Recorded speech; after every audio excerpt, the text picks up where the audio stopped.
Her whole life, Mary had been under the impression that life owed her more than the hand that she had been dealt. She had spent her childhood fantasizing about luxury, including silk dresses, sparkling jewelry, and expansive estates, despite the fact that she was born into low circumstances. His first wife had died away many years before, and since he did not have any children to carry on his legacy, he was looking for someone to be by his side during his latter years, someone who would also inherit his enormous money. Mary had earned his favor with her startling beauty and cunning charm, despite the fact that there were many other women who had competed for the post. Consequently, when the chance presented itself for her to become the wife of Marcel Enfer, a sick millionaire, she did not hesitate to embrace the opportunity. She ensured that Marcel's medications were given at the appropriate times, read to him by the fireplace, and whispered sweet reassurance that she would never leave his side. She shone a great deal of affection for Marcel. Being moved by her apparent dedication, Marcel developed feelings of affection for her. And lastly, the riches, the land, and the freedom were all hers at this point in time. Then, however, an unexpected occurrence took place. At the age of 65, Marcel was fragile and in dire need of company. Initially, she did an excellent job of playing her part. His hands, which had been shaking, became steady. This organization is a charitable organization that is committed to assisting individuals who have been abandoned by fortune. Just as he had previously felt abandoned in his loneliness, it was a miracle, according to his physicians, that he was able to recuperate so quickly. Nevertheless, it was a catastrophe for Mary. As Marcel continued to live, she would have to wait for his money for an even longer period of time. As a result, she came to a conclusion. The personnel of the mansion, who are now hired by the society, gracefully led her out of the building. She was unable to access the doors of riches and privilege, and they remained closed forever. Things started to go better for him. I saw the impatience in your care and the hunger that was seen in your eyes. I did, however, give you an opportunity. You would have been fortunate enough to inherit everything, if you had continued to be courteous. And if you had really desired for my recovery. She had been so cautious, and her negligence had been so subtle about it. The guy was wearing a fitted suit, and his grin was as keen as a dagger. The window slid down, exposing him. Did there happen to be a nurse who had suspicions? What was it that Marcel heard in his ear from a servant? He had a soothing tone that was tinged with a sense of humor. I couldn't help but notice your unfortunate situation. Alternatively, had the elderly guy, despite his illness, been able to see through her from the very beginning? Instead, you exposed your innermost feelings. As a result, the only thing you will inherit is the truth, which is that certain riches are not purchased but rather earned. He brought a card to her hand. Come see me if you'd like to discuss alternative ways to reclaim what you've lost. He experienced a restoration of color to his cheeks. The wind was biting at her skin, and she could feel it biting her flesh. It had been made quite obvious by the attorneys that she was not entitled to anything, not even the garments that she had purchased with Marcel's money, not even the artwork or the jewelry. At this point, everything was under the control of the Society of Forgotten Souls. He was no longer taking his meds. Her decision was to fire his nurses. A few of the meals that she gave him were a little bit incorrect, a covert disregard, with the intention of undoing the gains that he had created. This was successful. He gave her the assurance that it contained something that was far more precious than money. The state of Marcel's health swiftly worsened, and his body once again succumbed to the fragility that comes with advancing age. Marcel had not only been a solitary millionaire, but he had also been a collector of items that were otherwise prohibited. Artifacts, secrets, debts, Victor said. Marcel's will is unbreakable. Nevertheless, she discovered a single envelope that was addressed to her rather than a list. But money has a way of slipping through the cracks. I help you claim what's yours. And in return, you help me with a small task. It is not Victor Dane who will save you all. He is the cause of your downfall. Run as fast as you can, if one knows where to push. Within a few months, he was once again confined to bed. After that, he never returned. The vault door squeaked when it was sealed. She yelled out, "Victor," while banging her hands together. "Let me out." As the atmosphere became more dense, the sole source of illumination was the feeble light emanating from the safety lights that were along the walls. As swiftly as it had appeared, Victor Dane's voice had gone, leaving her to fend for herself with Marcel's letter and the oppressive weight of her own faults.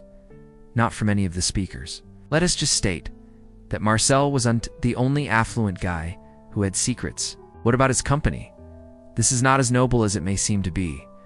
The sound of the voice was very faint, almost like the sound of a recollection.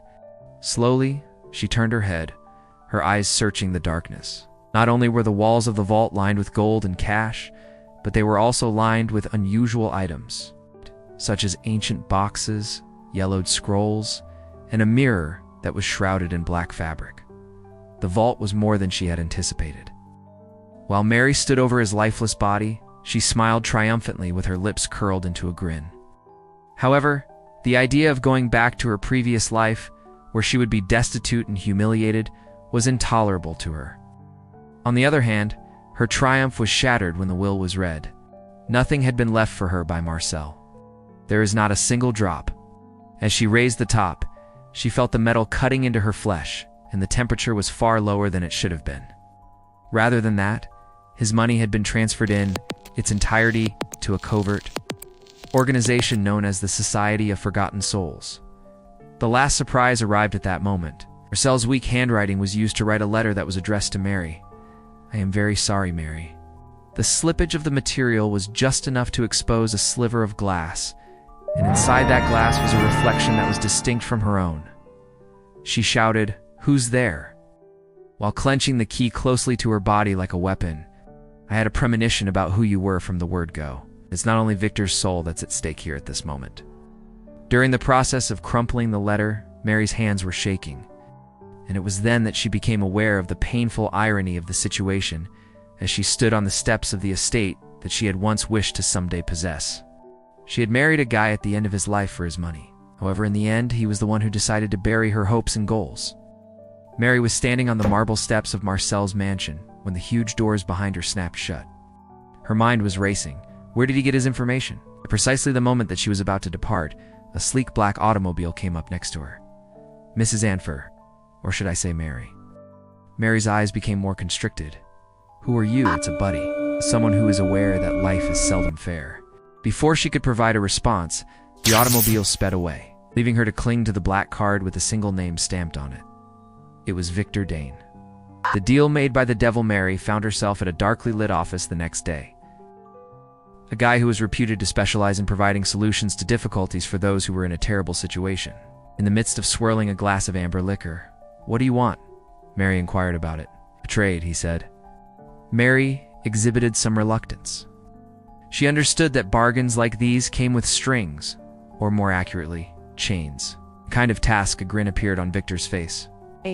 Infiltrating the Society of Forgotten Souls and obtaining a sealed silver case from Marcel. A secret vault was the straightforward job that Mary was tasked with completing. She was unaware of the fact that the Society was more than just a charitable organization. Rather, it was a cover for something more sinister. And the case made of silver? It was a list that included the names of influential persons who had struck deals that they later came to regret. Mary was able to break into the vault, and when she opened the case, her hands were trembling heavily. The envelope contained yet another letter from Marcel to Mary. In the event that you are reading this, it indicates that you have once again chosen greed above grace. A word of caution. The true riches was never mine to give away. It was yours to merit and earn. There was a sound coming from behind her. It was in the darkness that Victor's voice could be heard. "Oh, Mary. The fine print is something that you really ought to have read." Mary took a few short, frightened breaths of air as the door to the vault slammed shut with a last clang that echoed throughout the basement. In the process of turning around, she pressed her palms on the icy metal door. Her response was nothing but quiet. A hushed voice then. No, not from the entrance. Inside the confines of the vault with her, should have listened to Marcel. Mary became completely numb. The silver case that she had been tasked with retrieving was placed on a pedestal in the middle of the room when she arrived. The need to open it piqued her fingers. On the other hand, Marcel's warning remained ingrained in her mind. Victor Dane is not your rescuer. He is the cause of your downfall.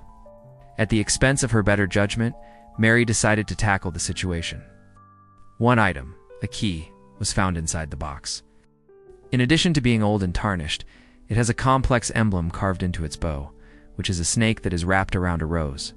This time, the muttering was much louder than before. He promised you wealth, but he never said whose. Maria's heartbeat quickened. In the vicinity of the covered mirror, a shadow moved, a face belonging to a guy. To Marcel's.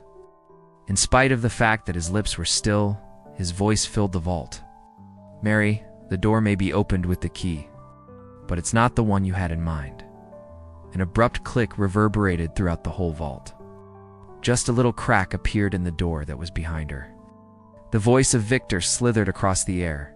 Please bring the key to me, Mary. In addition, you will continue to be the only owner of Marcel's wealth. On the other hand, Marcel's reflection held her gaze, his eyes pleading with her. Mary, the key does not really unlock the money. The debts are released. It was Mary's hand that shook. Her pursuit of fortune had brought her this far, to gain power. However, She came to the realization that she was standing in a bank of echoes. In addition, there are certain debts that could never be paid back.